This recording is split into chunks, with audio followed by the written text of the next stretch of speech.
يفرحون العيال، قلت لك أنا يفرحون العيال بالجلسة معه، قلتي أنت إيه بس يفرحون معي أكثر.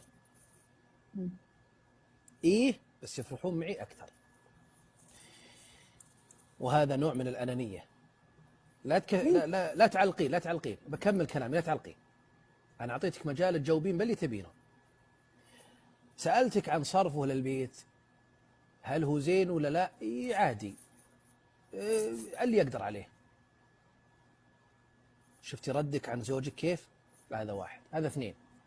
ثلاثة، سألتك عن وظيفتك توظفتي أو لا، رحتي عن الجواب عن الوظيفة بجواب الدورة.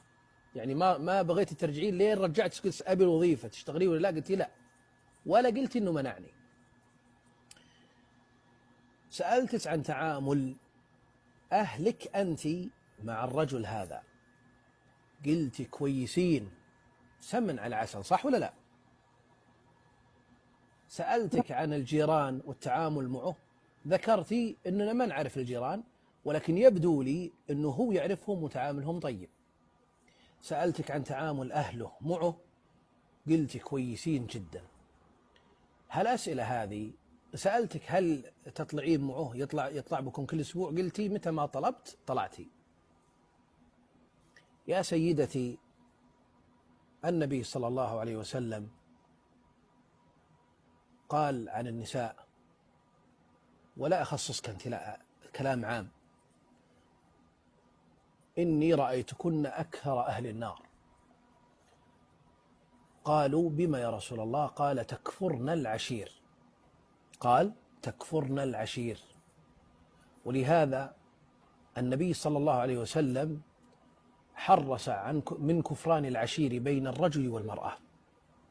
وإنك يا أختي إذ ذكرت لي زوجك وفصلت في كلامك، ثم محص كلامك ببعض الأسئلة فأجبت بأجوبة كانت واضح منها كفران العشير، فعرفنا نحن جنس هذا الرجل وجنسك أنت، فرأينا أن الرجل صالح لك وصالح لأبنائه، إذ أن أهلك يحبونه وأهله يحبونه، فما تجتمع عائلتان على حب رجل إلا وبه خيرا كثيرا.